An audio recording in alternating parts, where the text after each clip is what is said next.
I hid my identity as the sole heir to the world's richest man and dated a billionaire CEO for 6 years. Just as I was about to tell her the truth, I overheard her friends speaking to her in German, right in front of me. "You're going home for that arranged marriage soon, so what about this boyfriend of yours? Are you dumping him?" Chloe gently swirled the wine in her glass. "I'm not breaking up with him. I really like him, but his family is too poor. He's not presentable. The marriage is just to satisfy my family. He's my true love. I'll just keep him on the side and hide it from him." They spoke so openly because they assumed a poor kid like me wouldn't understand German. I never told them that I did. So, all the while she was whispering promises of forever to me, she had already accepted an arranged marriage. I excused myself to the restroom and immediately called home. "Mom, Dad, I've thought it over. I'm ready to come back and take over the family business." Hearing me finally give in, my parents were ecstatic. But then, remembering the girlfriend I'd been dating incognito, they hesitated. "Is your girlfriend coming with you?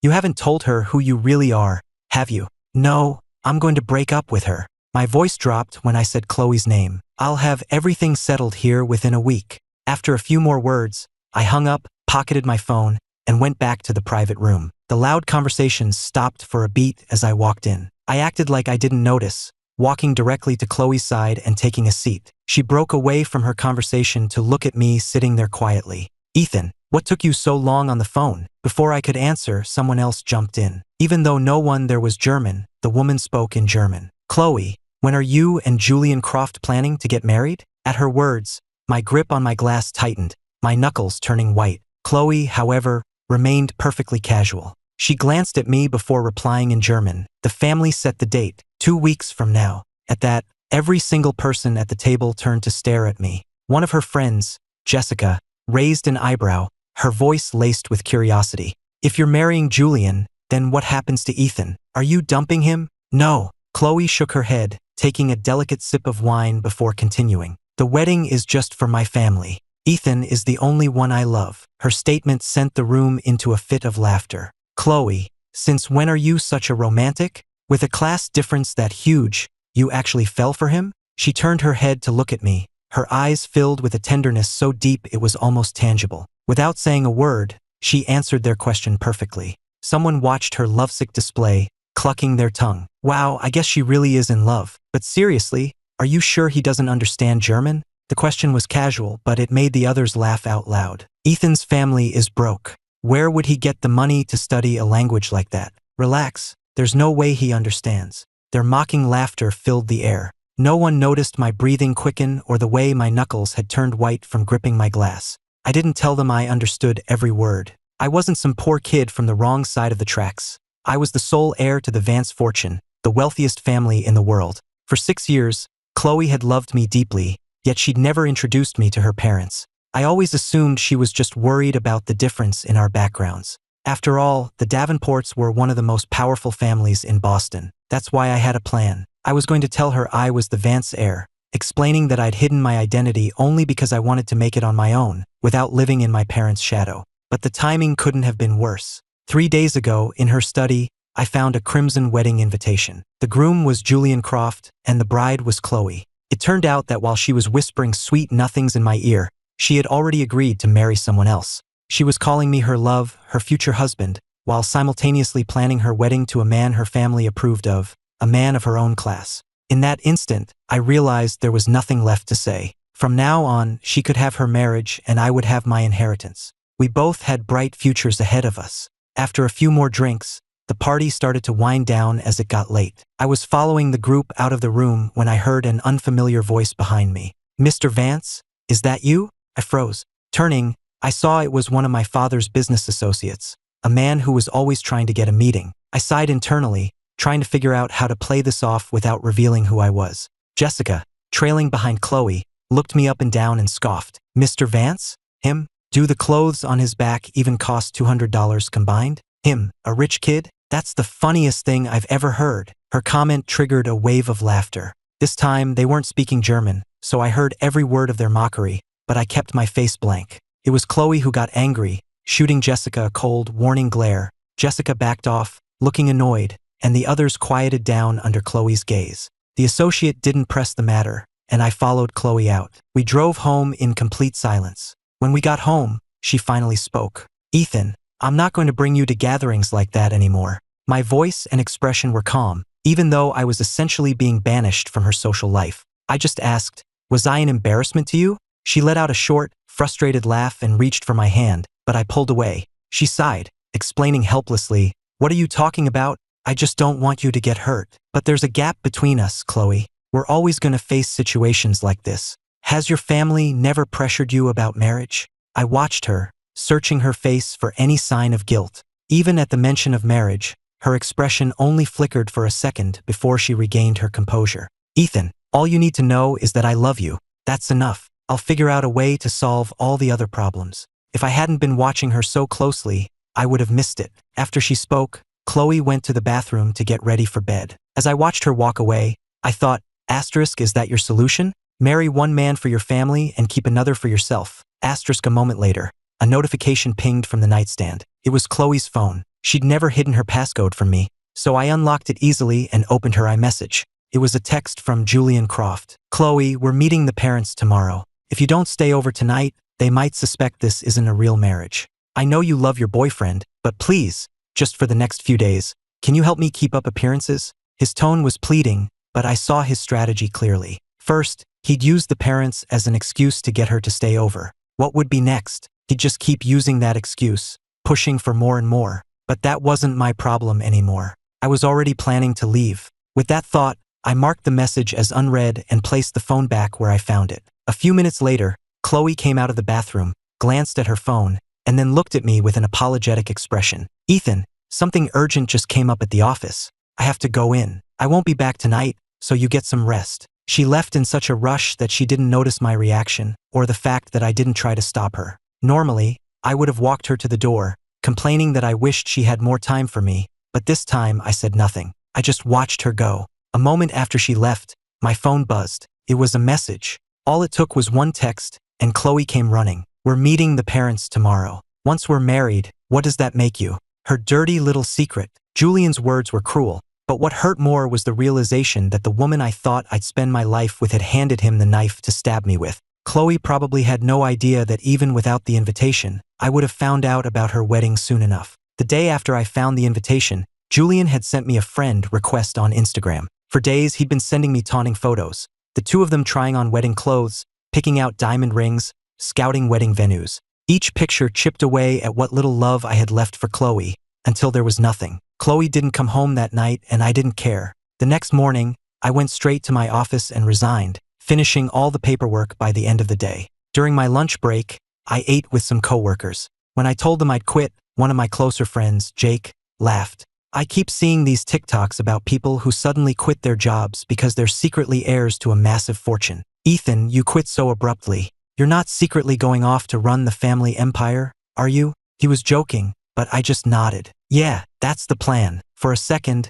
they all stared at me, then the table erupted in laughter. They thought it was a joke, and I didn't bother correcting them. After lunch, I packed my desk and carried the box home. Chloe was home when I got back. Seeing me with the box, she looked confused. You quit. I nodded and started walking toward the bedroom. Her brow furrowed. But you loved that job. Why would you suddenly quit? I stopped and turned to her with a smile. Because I have something much more important to do now. Chloe didn't press further. Well, if it gets to be too much, just know you don't have to work. It hurts me to see you exhaust yourself every day. Ethan, you know I can take care of you. I shook my head, saying each word clearly. I'm not an accessory. How could you say you're an accessory? She started, but I cut her off. Why are you home so early? No work today. I've been so busy lately, I feel like I haven't had any time for you. I wanted to make it up to you today. Her expression softened, and she was my doting girlfriend again. What do you want to do? Dinner? A movie? Anything you want.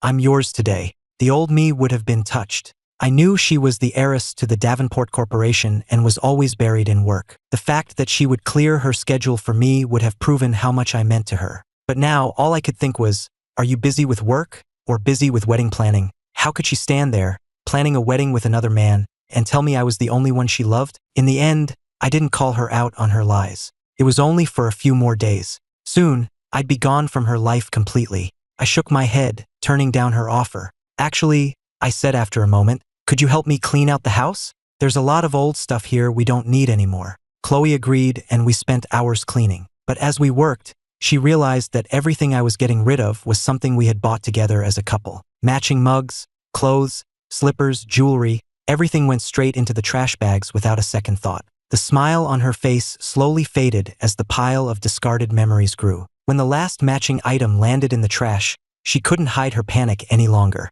"Ethan, do you know something?" "What would I know? Are you hiding something from me?" I raised an eyebrow, turning the question back on her. She looked away, unable to meet my eyes. After a long silence, she still didn't answer, just squeezed my hand. "Ethan, no matter what happens, just remember that I love you." I gave a tight-lipped smile and said nothing. After we finished cleaning, Chloe insisted on taking me out. I agreed, not wanting her to suspect anything. We had dinner, saw a movie, and then the car pulled up in front of an auction house. As we were about to go inside, a man in a perfectly tailored suit walked toward us. I saw a flicker of unease on Chloe's face. "What is it? Someone you know?" Just then, the man stopped in front of us, smiling. Chloe made the introductions. "This is Julian Croft, a son of a family friend." She paused before gesturing to me. "And this is my boyfriend, Ethan." Hearing the stark difference in her introductions, the smile on Julian's face faltered. He recovered quickly, forcing a grin and extending his hand to me.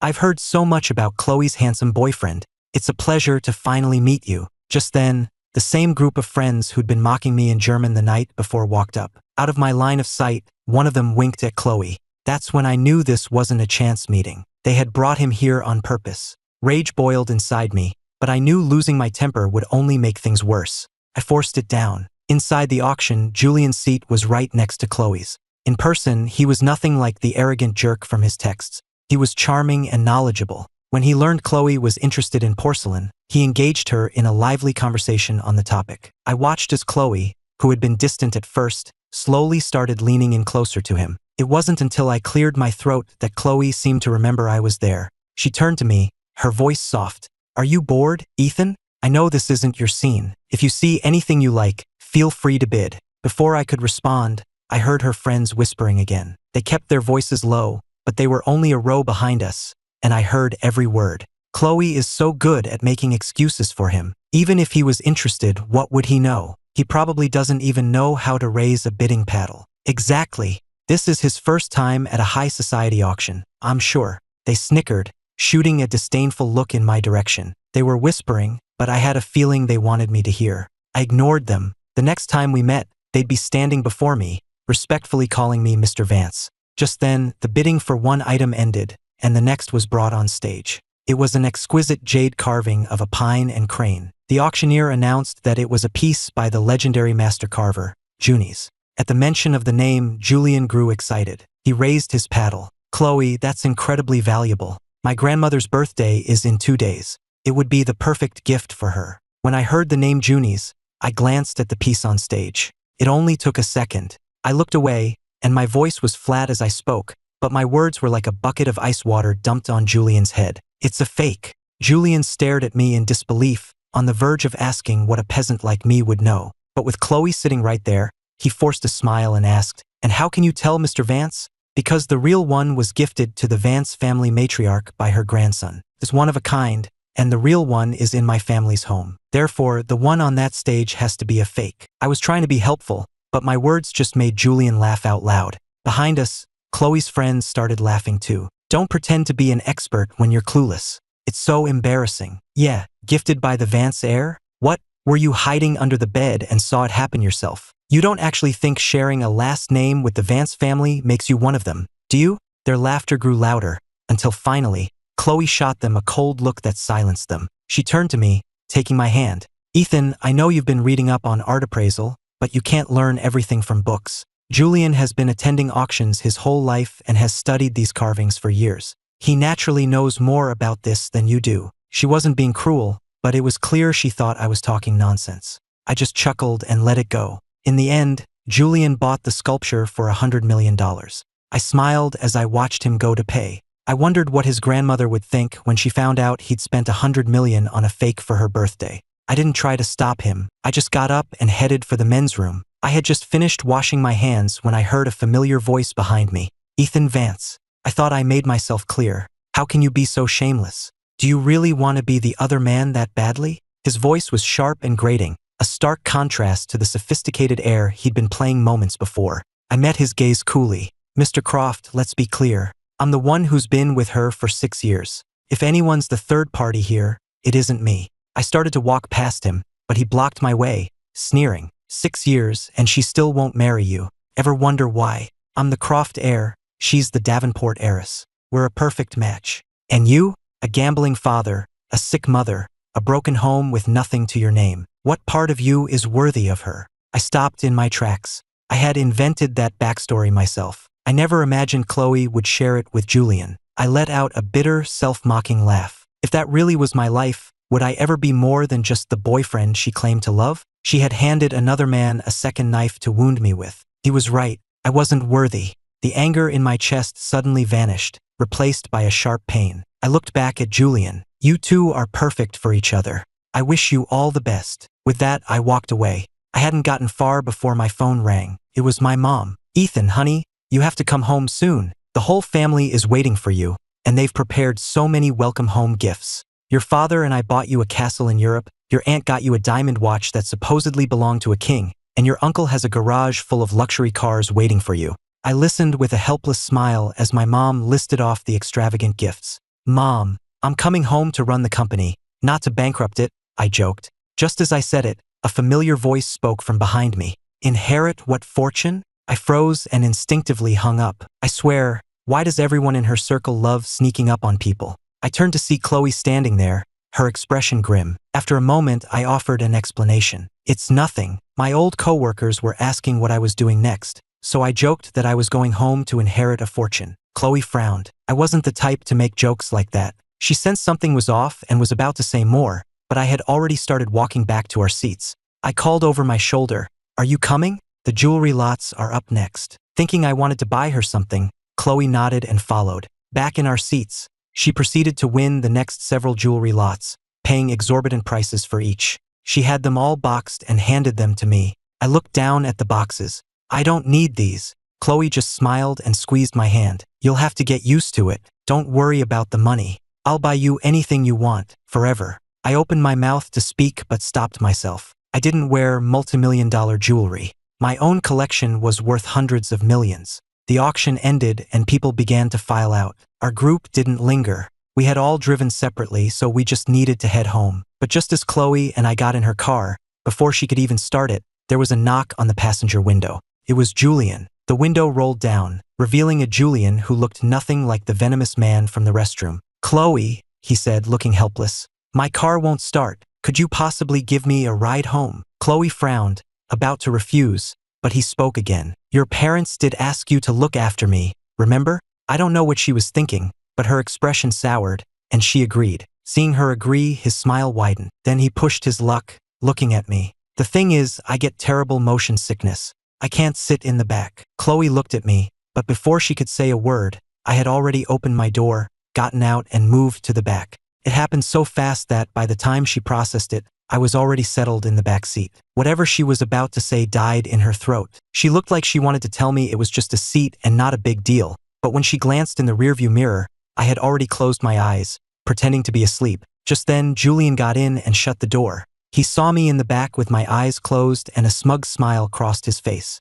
"So what if she still loves you, Ethan?" I could almost hear him think. Asterisk, I always get what I want. Her heart is just a matter of time. Asterisk, the thought seemed to cheer him up immensely. He looked at Chloe, his eyes full of affection. "Is Mr. Vance tired? We should let him rest." Maybe she sensed my mood, because Chloe didn't say much to Julian either. She just nodded and started the car in silence. At some point, I must have actually fallen asleep, because when I woke up, we were in the garage of her family's mansion, and Julian was gone. Chloe gently touched my cheek. "You're awake. You were sleeping so soundly, I didn't want to wake you." Still groggy, I nodded, got out of the car, and walked toward the house without waiting for her. By the time Chloe got out of the car, I was already at the front door. She hurried to catch up, blocking my way. "Are you angry? Julian is just a family friend's son. Don't let it bother you." I just grunted in response. Thinking I was still mad, she grabbed my arm. "He really is just a family friend. Honey, you know you're the only one I love." She leaned in to kiss me,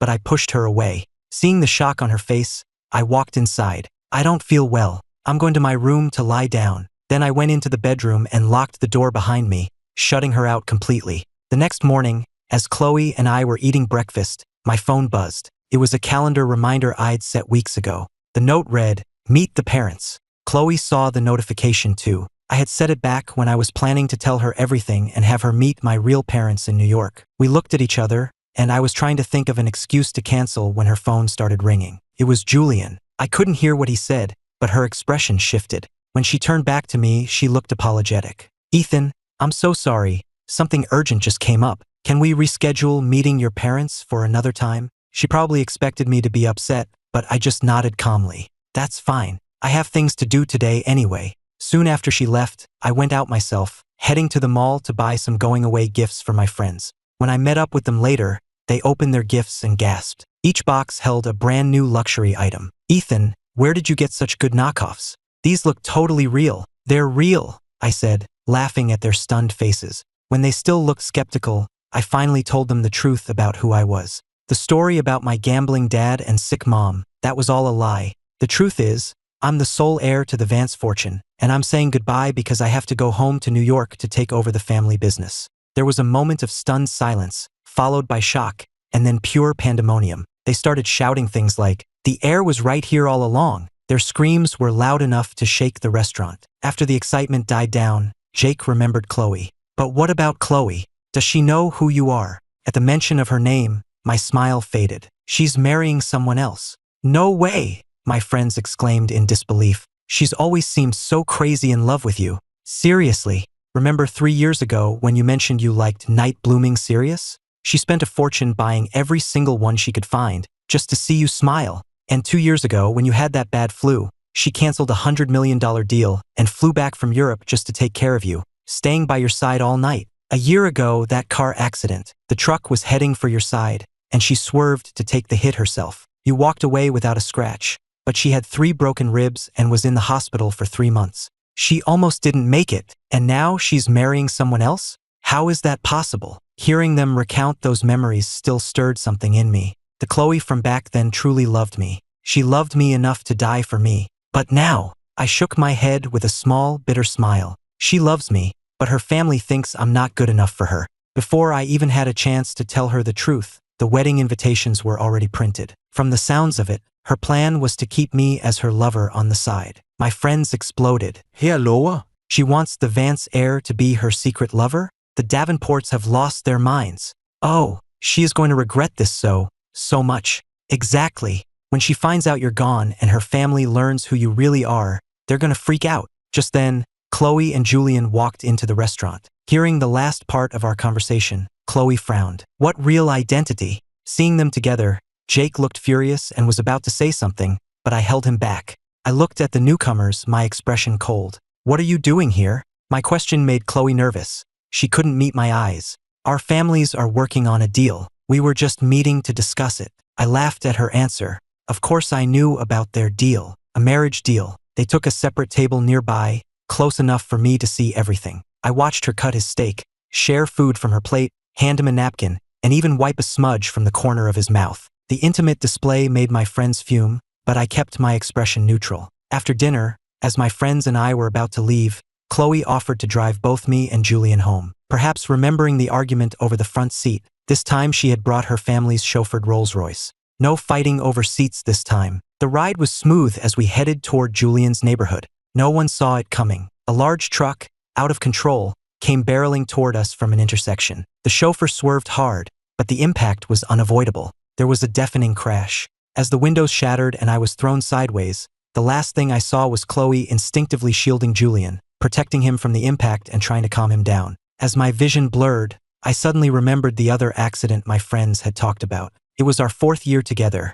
when I was more in love with her than ever. The same kind of intersection, the same kind of speeding truck. Back then, the truck had been heading straight for my side of the car. In that split second of terror, she had wrenched the wheel, turning the car so her side took the full impact. The front was crushed, and she was pinned in the driver's seat. It took the paramedics forever to get her out. She almost died that day, and yet, the first thing she asked when she woke up in the hospital was whether I was okay. Now, here we were again in the same situation, but this time, the person she protected wasn't me. The back of the Rolls-Royce was completely mangled. After we all managed to get out, Chloe, who had been fussing over Julian, finally noticed me, silently pressing a hand to my bleeding forehead. Luckily, my injuries weren't severe. At the hospital, they bandaged my head and said I was fine, though they recommended I stay for a couple of days for observation. Chloe looked at the bandage on my head, her face etched with guilt. Ethan, I'm so sorry. I was just thinking that Julian and I have that business deal, and we have public appearances to make.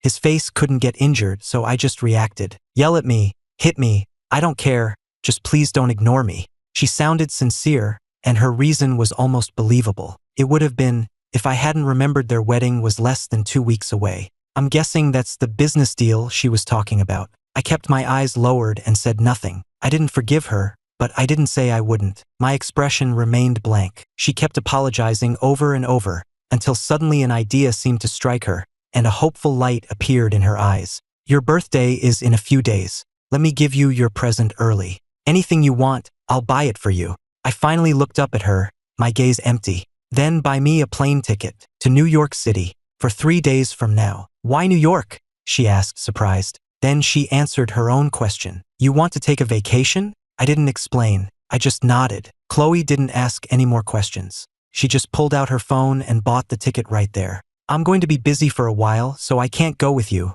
she said. You go ahead and have fun in New York, and I'll join you when I can. A plane ticket is too small for a birthday present. I'll have a big surprise for you later. I shook my head and smiled faintly. It's not small at all. This ticket is my way home. So thank you, Chloe. Thank you for the gift of sending me home. For the 2 days I was in the hospital, Chloe was as attentive and caring as she'd been when we first started dating. But it didn't last. On the day I was discharged, she suddenly had to go to the office and sent her driver to take me home instead. A moment later, I got a text from Julian. Sorry to hear you're getting out today. Chloe and I are getting married, you see, and she has to have dinner with my family tonight. I'm afraid she's too busy to pick you up. I ignored the message, went home, and started packing. The day of my flight, I was up early. 7 hours before takeoff, I was carrying my last suitcase to the door when Chloe walked in. Seeing the suitcases piled by the door, she looked panicked. What's all this? I thought you were just going to New York for a short trip. You're the one who bought the ticket, remember?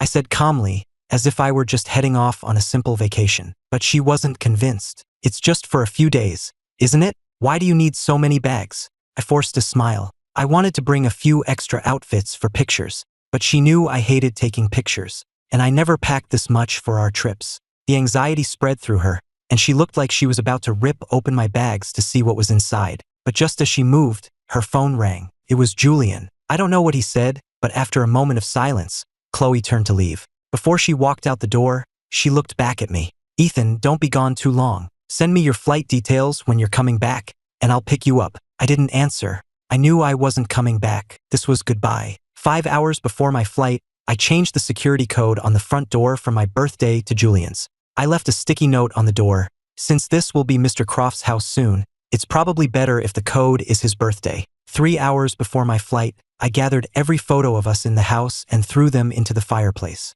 A picture of me holding her under a sky of fireworks, telling her she was mine. A picture of her at sunset, swearing she would love me forever. A memory of her taking the hit from that truck, breaking 3 ribs for me. Her Facebook feed was filled with pictures of me. We had been through every season together. Now, as the last of those memories turned to ash, so did we. 2 hours before takeoff, my phone buzzed. It was a video from Julian. It looked like a family dinner party with Chloe's friends, Julian's friends, and both sets of parents. A crowd was gathered around Chloe and Julian, cheering and catcalling. He's here. Come on, Chloe, the wedding is just a few days away. What are you so shy for? Amid the cheers, a blushing Julian leaned in, closing his eyes. The crowd went wild. Chloe stared at him for a long moment, then closed her eyes too. The video looped again and again. On the 7th time through, a text from Julian popped up. See that, Ethan? I'm the son-in-law the Davenports approve of. With your poor background, did you really think they'd ever accept you?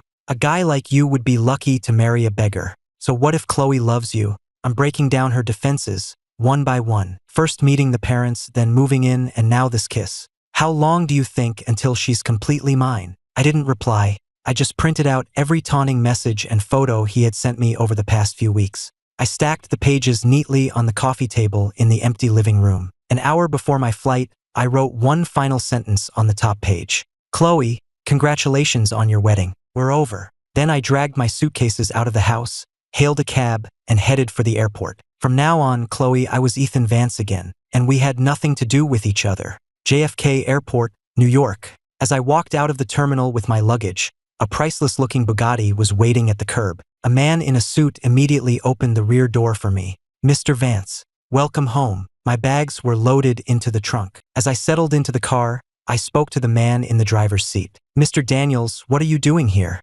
Where's the usual driver?" Mr. Daniels chuckled, the smile lines around his eyes crinkling. "You've been away for a long time, sir. When I heard you were coming home today, I insisted on picking you up myself." The car pulled smoothly into traffic. "It seems you missed me, Mr. Daniels," I said with a teasing smile. Soon, the car pulled up to the Vance estate. I got out and walked toward the main house. When I pushed open the massive front doors, a line of household staff was waiting inside. In perfect unison, they bowed and said, "Welcome home, Mr. Vance." I sighed, rubbing my forehead. Mr. Daniels brought my luggage in, and a maid took it upstairs. Seeing my expression, he chuckled. "Your parents insisted on a proper welcome. They had the staff practicing all night. They're waiting for you in the drawing room." I nodded. It was all a bit much, but I didn't want to be a killjoy. I walked into the drawing room, which was filled with people. My parents, my aunts, my uncles, everyone was there. I greeted them all before sitting down between my parents. Seeing the genuine concern on their faces,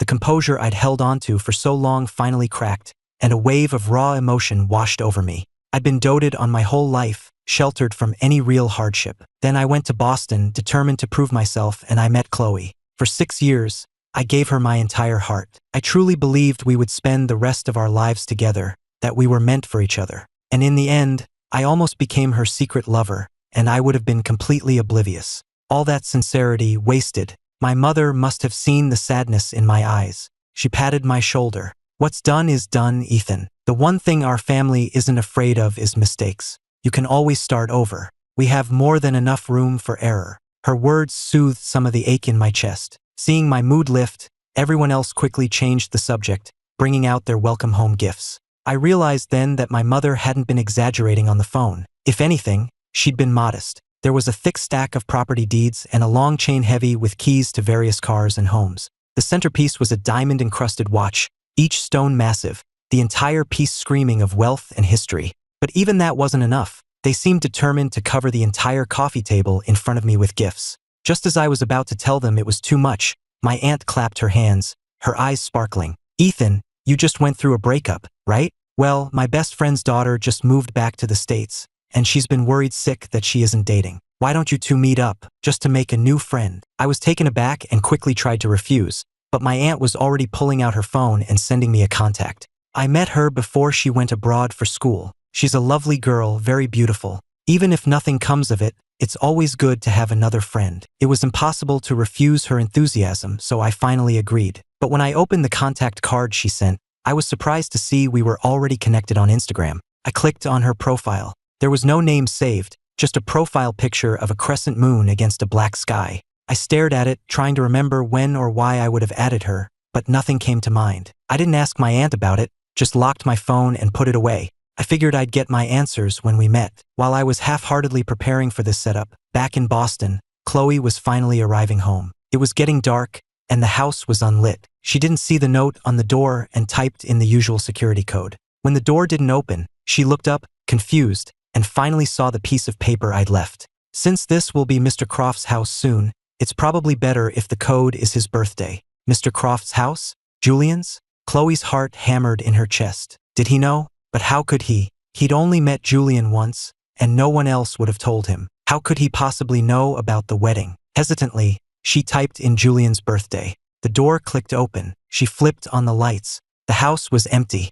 "Ethan," she called out, her voice echoing in the silence. Then she remembered. I had gone to New York. I rarely left for this long. Ever since we moved in together, I was always the one waiting for her to come home. This was the first time I hadn't been there. A sudden, sharp anxiety gripped her, leaving her feeling hollow. Could Ethan actually be serious about this? But she quickly dismissed the thought. Impossible. Ethan loved her too much. He was probably just feeling neglected and had somehow stumbled upon the truth about her and Julian. He would come back to her. He always did. She would just have to smooth things over when he returned. With that thought, she rubbed her temples and walked into the living room. She decided she would call him later, find out when he was coming back, and they would talk everything out. But as she entered the living room, before she could even pull out her phone, her eyes fell on a stack of papers on the coffee table. She walked over quickly, sat on the sofa, and picked them up. A flicker of hope sparked within her. Was it something from Ethan? A gift for her? She knew it. He was just upset.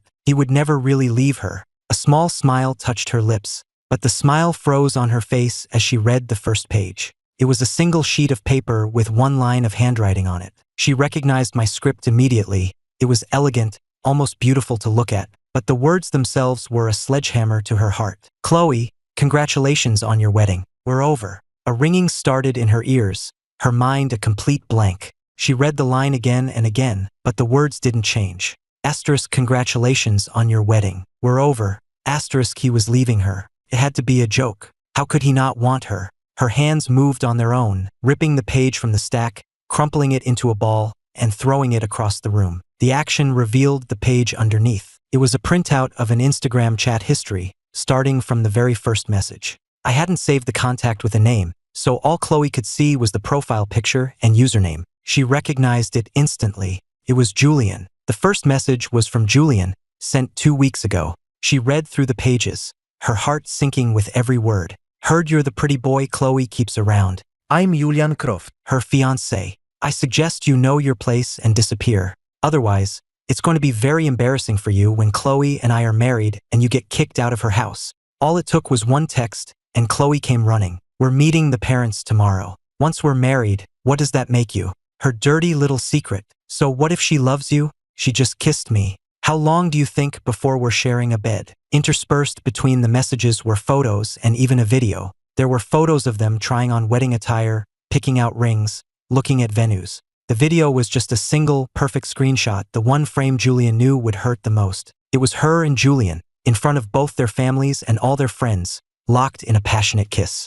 Something inside her snapped. A silent, overwhelming panic washed over her. Her face went pale, and she kept whispering, I don't believe it. I don't believe it. She scrambled to her feet and ran for the stairs, but her legs were weak. She missed a step and went tumbling down to the bottom. The sharp pain cleared her head slightly. Gritting her teeth, she pulled herself up using the banister and limped her way back upstairs. Slower this time, she made it to the bedroom without further incident. One look around the room confirmed her fears. Everything of hers was there, but everything of mine was gone. Even the silver frames on our nightstands, which had held our favorite photos, were now empty.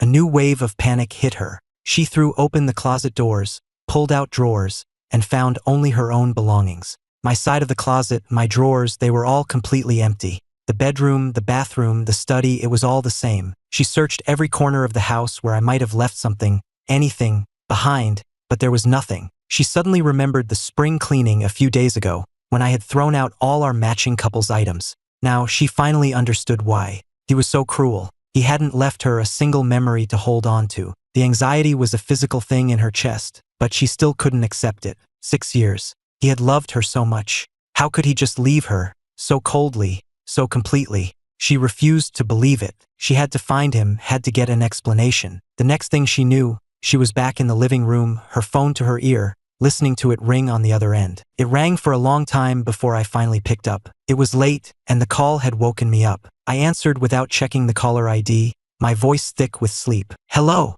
Ethan, it's me, she said, her voice strained, as if she was afraid I'd hang up. Where are you? I need to see you. And our photos, where are they? The sound of her voice woke me up completely. I looked at my phone screen and saw her name, Chloe. I sighed. I'd forgotten to block her number. While I was silent, she kept repeating my name, her persistence grating on my nerves. Miss Davenport, I said, my voice cold. You're an engaged woman. You should know better than to call your ex. As for the photos, I figured Mr. Croft wouldn't appreciate seeing them when he moves in, so I burned them. And a meeting? I don't see the point. You're getting married. Why would you need to see me? Hearing that I'd burned the photos, Chloe felt a sharp pain in her chest, but my cold rejection hurt even more. Ethan, I never agreed to break up. It's not what you think with Julian. I only love you.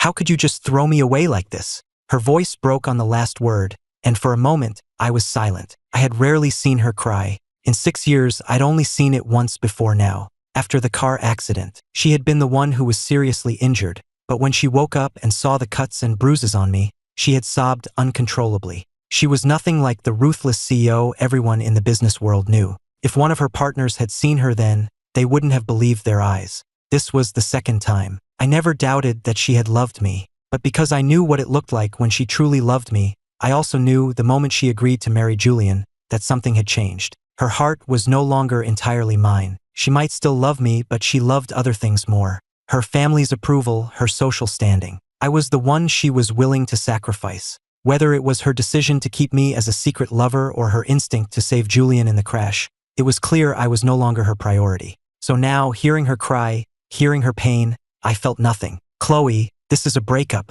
It doesn't require both parties to agree. And if we're talking about abandonment, weren't you the one who gave up on us first? Don't you dare say I abandoned you. We are broken up. Please don't contact me again. Every word was another twist of the knife. Her lips parted, her eyes filled with grief. Ethan, she began, but I had already hung up. She stared at her phone, stunned. When she tried to call back, it wouldn't go through. I had blocked her. She tried iMessage, Instagram, everything. Every message failed to deliver. She collapsed onto the sofa, her eyes landing back on the stack of printouts. She stared at them, grief and rage warring within her.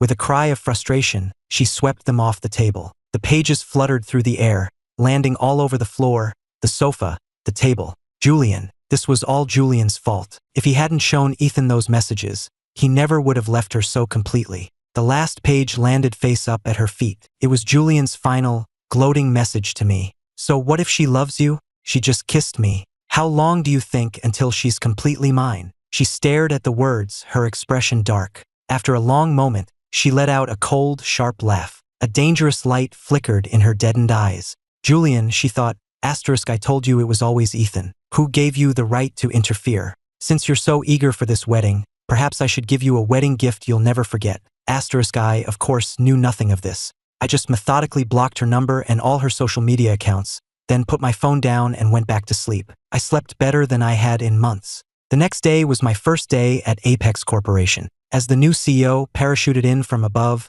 I made sure to get an early start. I was confident I could handle the job, but I wasn't going to give anyone ammunition for gossip on my first day. Apex Corporation was the flagship of the Vance family empire, a century-old conglomerate with interests in dozens of industries. Even before my official start, news that a young, handsome new CEO was taking over at Apex had spread like wildfire through the business world. At that very moment, Chloe was drinking with her friends at the most exclusive club in Boston. When they heard that Ethan had found out about the wedding and broken up with her, none of them were concerned. He's just throwing a tantrum because he can't accept being your secret on the side, Jessica said dismissively.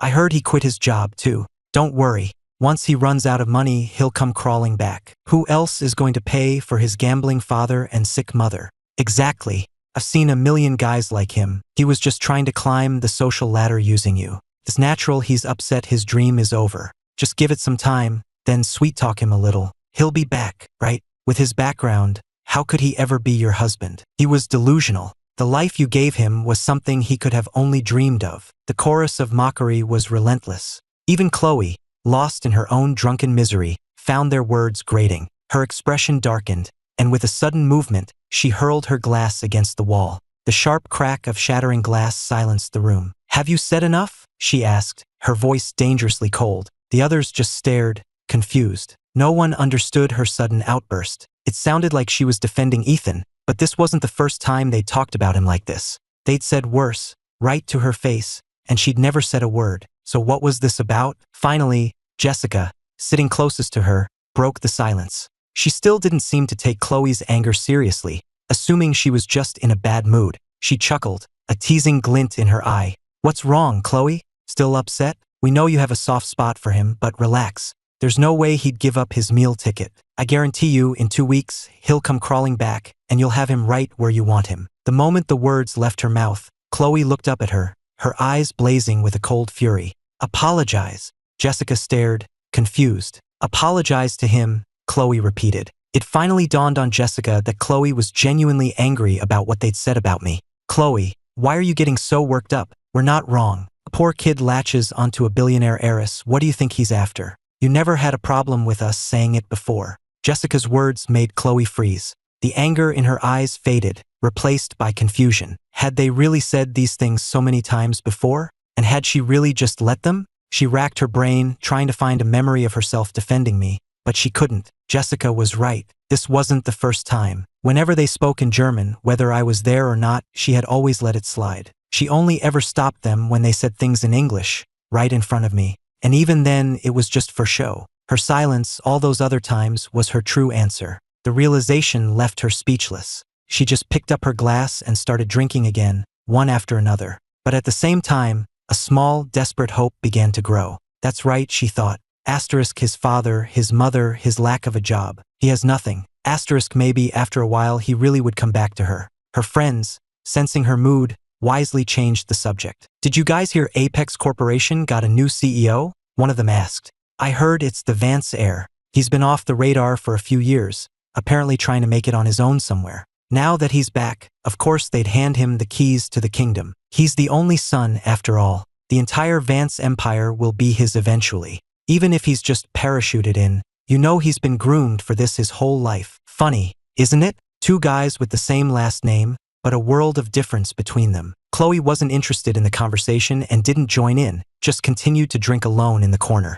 Because she wasn't listening, she missed the part about the Vance heir being away for years and only just returning home. It never occurred to her that the words I'd written on that note might have been the literal truth. By the time they left, it was late, and Chloe was so drunk she could barely stand. Worried about her getting home alone, Jessica called Julian. By the time he arrived, only Jessica was still there. She practically shoved Chloe into his arms. She's all yours, Julian. Make sure you get her home safe. She gave him a knowing wink, grabbed her keys, and left him alone with a nearly unconscious Chloe. He didn't take her to her house. He took her to his. He managed to get her into his bedroom and onto the bed. After gently wiping her face with a damp cloth, he carefully lay down beside her. Chloe, he whispered, we're getting married soon anyway. This is just starting a little early. As if she'd heard him, the woman beside him snuggled closer. The atmosphere in the room grew thick with possibility. But the name she murmured in her sleep shattered the moment completely. Ethan. She didn't move again, just held onto him tightly, as if afraid he would vanish if she let go. Julian lay there, holding her, a dark, cold look in his eyes. Ethan. It was always Ethan. If only he would just disappear from the face of the earth. The next morning, Chloe woke with a pounding headache. As she reached up to rub her temples, she realized she wasn't alone in the bed. She looked down and saw a familiar head of dark hair. Ethan, she murmured, before her brain fully registered. But the moment his name left her lips, a cold dread washed over her. With a violent shove, she sent the man tumbling out of bed. Julian hit the floor with a loud thud, waking up instantly. He looked up to see Chloe staring down at him, her face a mask of fury. What are you doing here? She demanded, her voice devoid of any warmth. Her tone made him feel instantly wounded. His lip trembled, and his eyes welled up with tears, making him look utterly pathetic. Anyone else might have felt sorry for him. Even the old Chloe, the one from before I left, might have softened. But this was the Chloe who had seen the printouts, the Chloe who knew exactly how he had provoked me and driven me away. Seeing her expression only harden, Julian quickly swallowed his fake tears and explained, you were drunk last night, and since I'm not allowed at your house, I had to bring you here. His words made her realize she wasn't in her own bedroom. Her anger subsided slightly, but the suspicion in her eyes remained. Then why were you in my bed? As she asked, a blush crept up his neck. I was going to sleep in the guest room, he stammered. But you wouldn't let go of me. His coy, suggestive tone made her eyes narrow. It was impossible to tell if she believed him. All Julian saw was her getting out of bed and shooting him one last, icy glare before she walked out of the room. Julian, drop the act, she said from the doorway. We're getting married because you're obedient and a convenient way to appease my parents. That's it. If you ever pull a stunt like this again, I won't hesitate to find a replacement. Julian's face contorted with rage as he watched her leave, grinding his teeth. Meanwhile, back in New York, I stared at yet another unknown number calling my phone. For the first time, I found Chloe utterly, unbearably annoying, like something I couldn't scrape off my shoe. After I blocked her, things had been quiet for a while. But recently, she'd started up again, calling from a new number every time I blocked the last one. I declined the call, blocked the number, and finally the ringing stopped. I let out a breath, silenced my phone, and placed it face down on my desk. Finally, I could focus on the file in front of me. It was for the first major project I'd taken on since joining Apex. If I could land this deal, it would solidify my position with the board. I had jumped at the opportunity, only to find out after the fact that Chloe Davenport had also entered a bid. I wasn't afraid of competing with her. I just didn't understand her motive. The Davenport Corporation was based in Boston. Why was she suddenly making a play for a project in New York? Was it because of me? The thought made me scoff. Did she actually think this was some grand romantic gesture? Planning a wedding with one man while chasing another across the country. The audacity was breathtaking. Even if she didn't love Julian, so what? She was the one who agreed to marry him. And even if I really was just some poor kid from Boston, she had no right to decide on her own that I would go from being her boyfriend to being her secret lover. The bidding for this project was fierce. All the major players were involved, including most of New York's most powerful families. And like Chloe, many had come from out of town for a shot at it. There were so many bidders that the organizers decided to host a pre-bid gala for all the key players. When my aunt dropped off my invitation, she gave me a mysterious wink. I saw her meaningful look and thought I must have missed something. "Aunt Carol, what is it?" I asked. She rolled her eyes, realizing I'd completely forgotten our conversation. "Ethan," she said, patting my shoulder, "don't you remember? I told you I wanted you to meet my friend's daughter. She's been incredibly busy lately, but as it turns out, she'll be at the gala too. It's the perfect opportunity for you two to meet." A blind date. I was momentarily speechless. A blind date at a business gala where we would be professional rivals.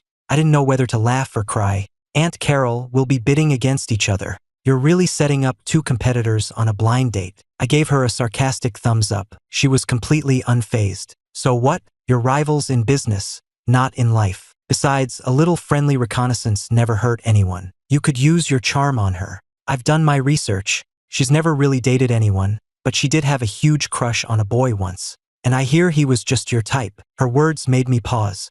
I remembered seeing that we were already connected on Instagram, and because I didn't have to send a request, I had completely forgotten about the whole thing. Time had passed and the setup had slipped my mind, but now my aunt's reminder brought it all back. The girl whose crush was my type, the girl I was already connected with online. Had she added me all that time ago because I reminded her of someone else?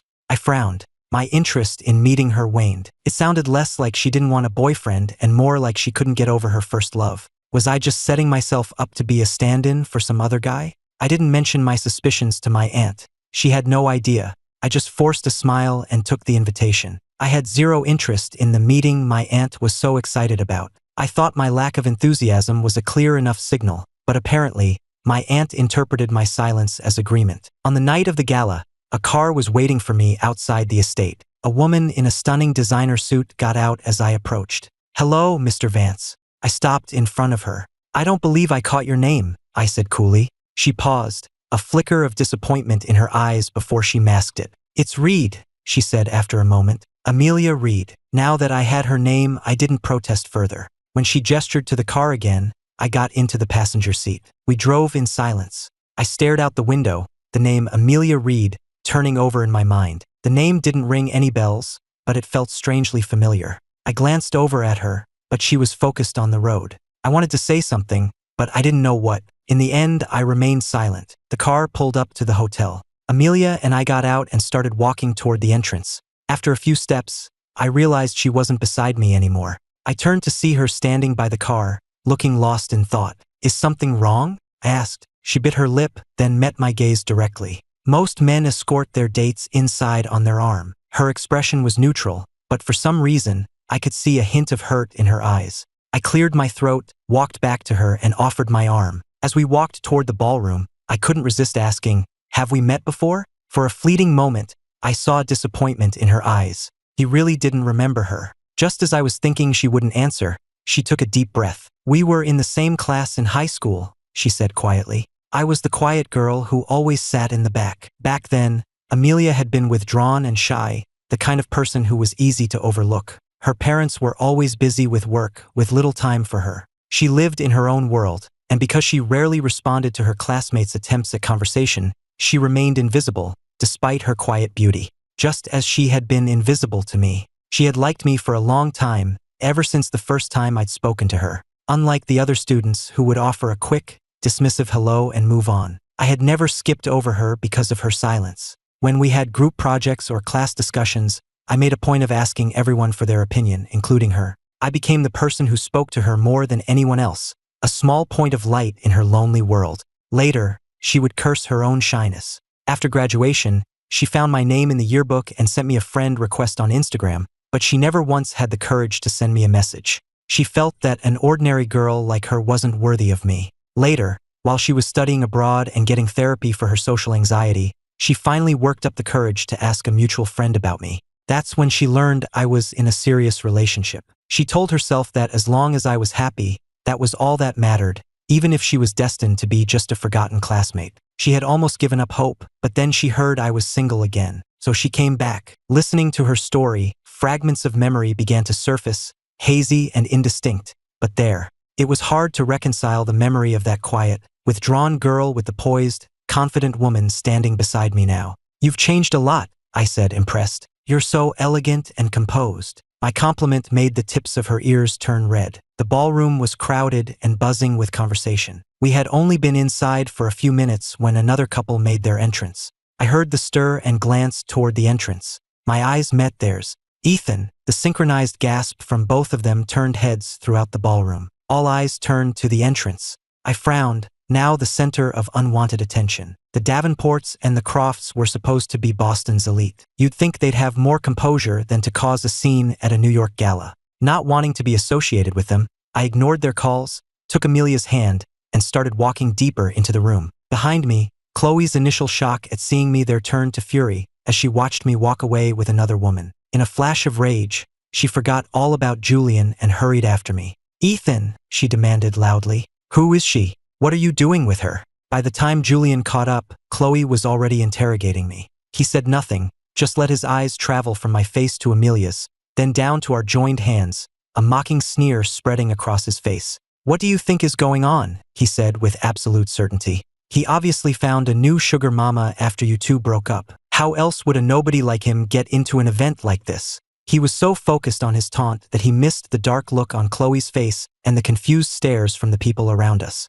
The Vance family was the wealthiest in New York. Did Ethan Vance, the sole heir, really need to ride someone else's coattails to get into a party? Who were these clueless idiots from out of town? If the Vance heir needed an invitation, then who in the room was worthy? But it was shaping up to be an entertaining evening, so no one bothered to correct them. I had just started to frown when Amelia, her expression icy, reached out and clamped her hand around Chloe's wrist. Chloe gasped as Amelia's grip tightened with surprising strength. Chloe, caught off guard, almost cried out in pain, but she still refused to let go of my arm. "Let go," Amelia said, her voice flat and cold. The cold command made Chloe flinch. She looked up at Amelia, her expression turning venomous. Seeing Chloe's distress, Julian stepped in, pointing a finger at Amelia. "Do you have any idea who you're talking to? You'll regret messing with us." Chloe didn't speak, but the vicious look in her eyes and her failure to silence Julian told me she agreed with him completely. I let out a short, sharp laugh and patted Amelia's hand,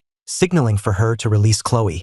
Amelia was reluctant, but at my nod, she let go. Seeing this, Chloe's expression softened, and Julian smirked, thinking we had backed down out of fear. She adopted a look of wounded love, about to speak, when I unpinned the brooch from my lapel and jabbed it sharply into the back of her hand. She was so certain I would never hurt her, so sure that I still loved her, that she thought I was just bluffing. "Ethan, I know," she began, but the word ended in a sharp gasp as the pin sank into her skin. The sudden pain made her hand go limp, and her grip on my arm loosened. I stepped back, easily dodging the punch Julian threw at me. Then, with a sharp crack, I slapped him hard across the face. A bright red handprint immediately bloomed on his cheek. He stared at me, utterly shocked that I would dare to touch him. "Ethan, you," he sputtered. In contrast to his sputtering rage, my expression was calm, as if I'd just shaken his hand instead of slapping him. I handed a handkerchief to Amelia, then took one for myself, slowly wiping the spot on my wrist where Chloe had grabbed me.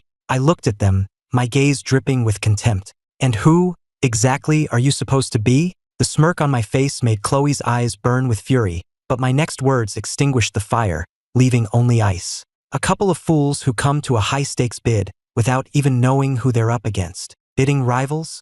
Chloe and Julian mentally reviewed the dossier they'd received on the competition. They looked again at the woman beside me, and the pieces finally clicked into place. Amelia Reed, heiress to the Reed fortune, second only to the Vances in all of New York. The Davenports and the Crofts might be big names in Boston, but in New York, compared to the Vances and the Reeds, they were nothing. It was then that Amelia, who had been silent since her initial command, spoke again. "Instead of asking if I know who you are," she said, her voice quiet but firm, "perhaps you should ask your companion who we are." The word "we" hung in the air, and both Chloe and Julian froze. Did she mean that I was also here to bid? They scanned the list of competitors in their minds. There was only one other major player whose identity was a mystery, the sole heir to the Vance fortune. The realization hit them, and the color drained from both their faces. They looked around and saw the entire room watching them with amusement. In that moment, they knew they were the punchline. Chloe's face flushed with humiliation. Forgetting all about the auction, she turned and fled the ballroom.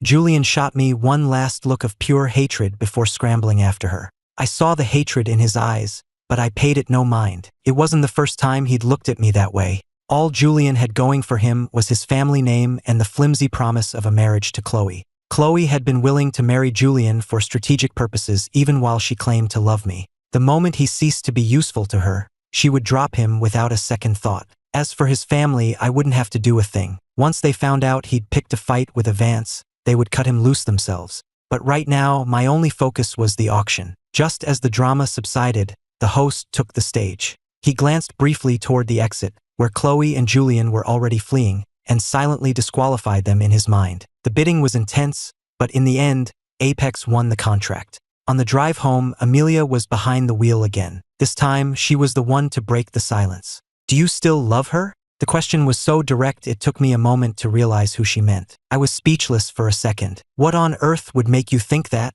"I thought maybe you agreed to meet me because you knew she would be there," she said quietly. "That you were using me to make her jealous." I couldn't blame her for thinking that. I hadn't exactly been friendly when we first met. "My aunt insisted, so I came," I explained. "But I'm not the kind of person who starts something new while still hung up on someone old. Loyalty is the most important thing to me in a relationship, and I hold myself to the same standard." Perhaps the drama at the gala had broken the ice between us, because I found myself answering her questions patiently. We made small talk for the rest of the drive. When we pulled up to my house, I waved goodbye and headed inside. Just as I reached the door, I paused and looked back. Her car was still there, the engine off. I walked back, and she rolled down the window. She looked at me, a question in her eyes. "Mr. Vance? Is something wrong?" "We were classmates," I said with a small smile. "You can call me Ethan." I had noticed her hesitation with my formal name. I should be honest, though. I only agreed to this because of my aunt.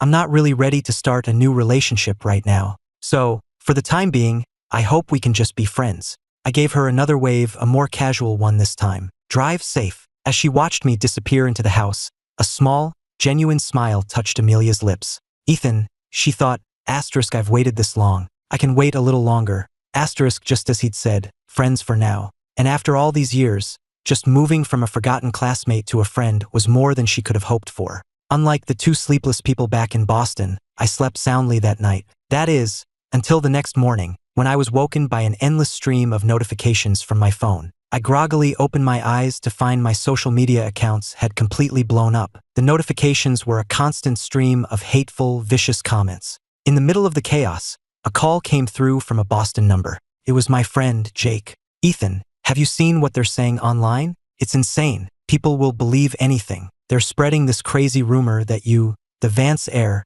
are some kind of homewrecker. You have to set the record straight. Make these trolls pay." Jake was so worked up he was practically shouting into the phone. From his furious explanation, I finally pieced together what had happened. Apparently, after Julian returned to Boston, still smarting from his humiliation at the gala, he had decided to get revenge. He went on Twitter, twisted the entire story, and claimed that I was the one who had broken up his relationship with Chloe. As proof, he posted evidence that Chloe and I had been living together after their supposed engagement. At first, no one believed that the Vance heir would be a homewrecker. But then Julian posted his evidence, and Chloe's friends, including Jessica, all chimed in to corroborate his story. That was all it took. The internet mob, hungry for drama, took the story and ran with it. They found my social media accounts and the floodgates opened. "Your family has all that money and they couldn't teach you any morals? Stay out of other people's relationships. Heir to a fortune and he acts like this? Shameless and disgusting. Boycott Ethan Vance.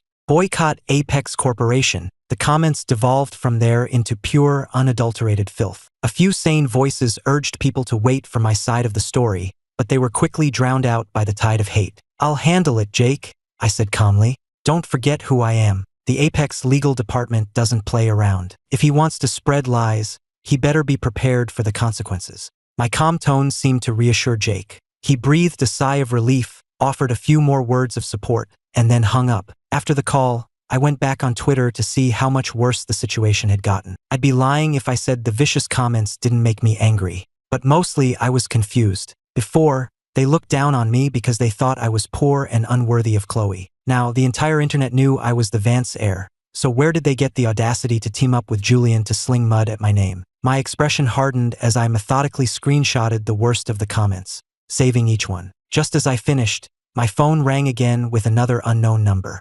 After a moment's hesitation, I answered. Ethan, are you okay? Please don't pay any attention to what they're saying online. I know it's not true, so don't let them get to you. I'm sure your parents are already handling it, but if there's anything at all I can do to help, please don't hesitate to ask.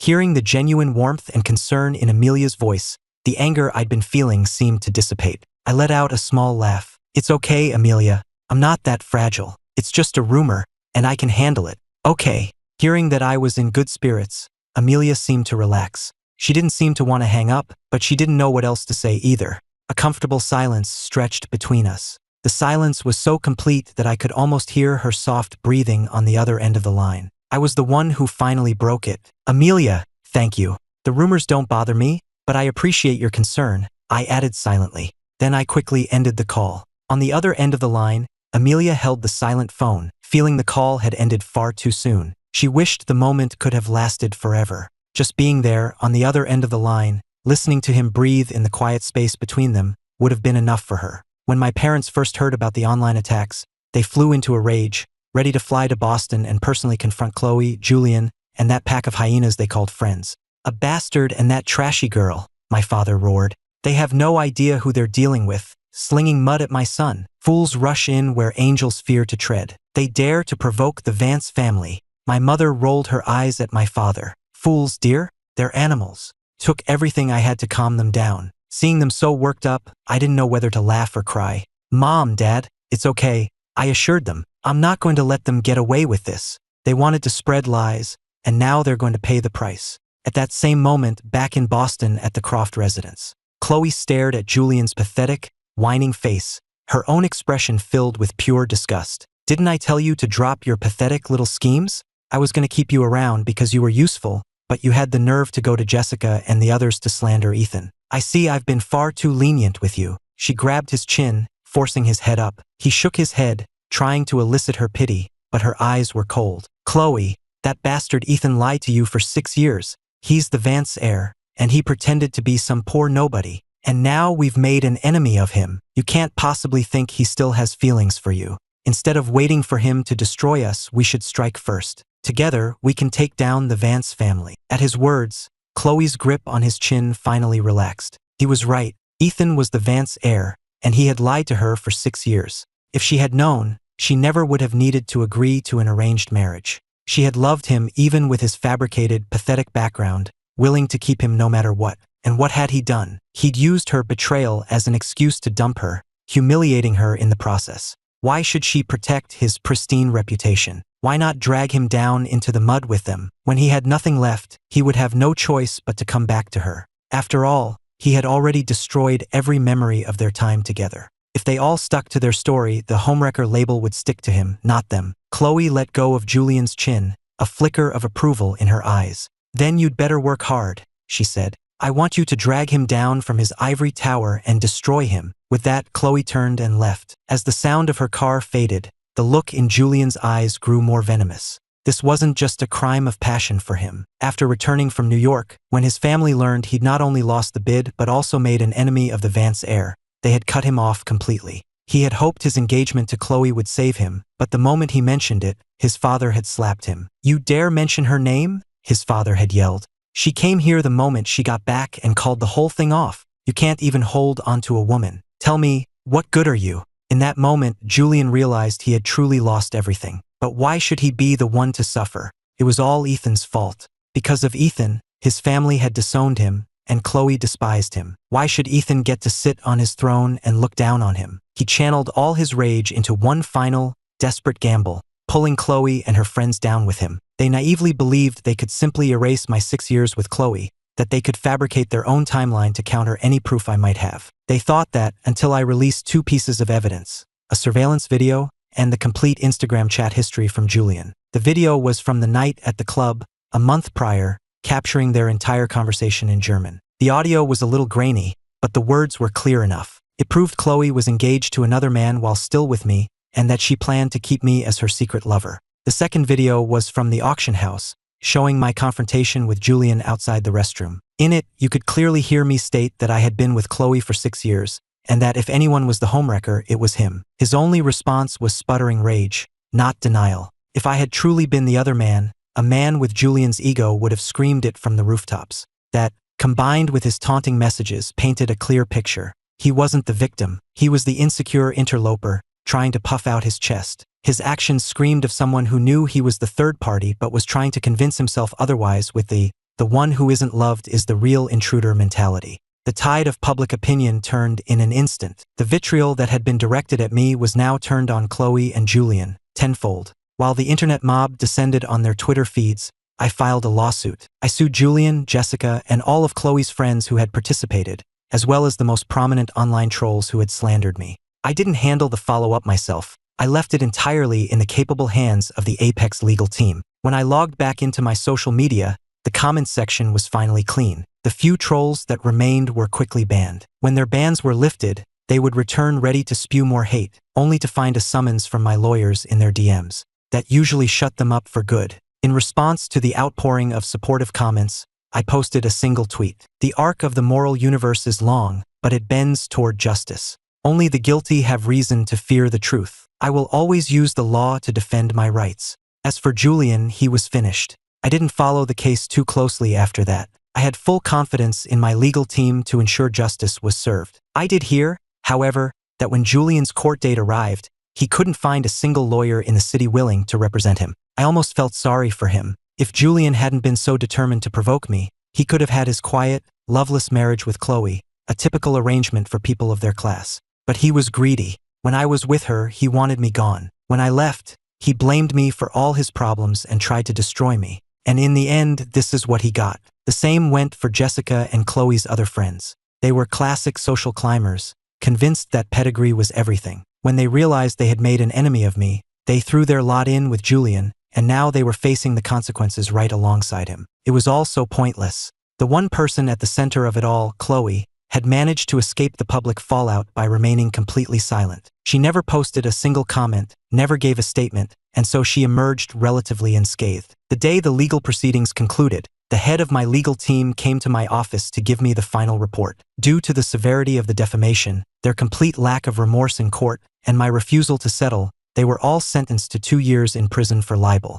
The internet had a field day with it. The sight of a group of spoiled socialites being dragged off to prison in tears was, as one commenter put it, a once-in-a-lifetime event. Once I heard the verdict, I put the whole affair out of my mind. So I was surprised, to say the least, when Chloe showed up at my office. I was in the middle of a conversation with Amelia about where to get dinner when my assistant buzzed me on the intercom. "Mr. Vance, a Miss Davenport is here to see you." I froze for a second, then glanced at Amelia, who, in the past month, had systematically dismantled the Davenport Corporation's market share. After a moment's thought, I told my assistant to send her in. I was curious to see what she wanted, now that all pretenses between us were gone. I had imagined she wouldn't be doing well, but I was still shocked when I saw her. It had only been a few months, but I almost didn't recognize her. The woman standing before me was tired and haggard, looking a decade older than the vibrant, beautiful Chloe I had known. The shock lasted only a second before my professional, distant mask slipped back into place. Chloe's eyes flickered to Amelia, clearly surprised to see her there. Her composure wavered for a moment, but she knew she was in no position to make demands. Her expression was one of pure desperation, a silent plea for mercy. "Ethan, I know I was wrong," she began, her voice trembling, "but I never lied about my feelings.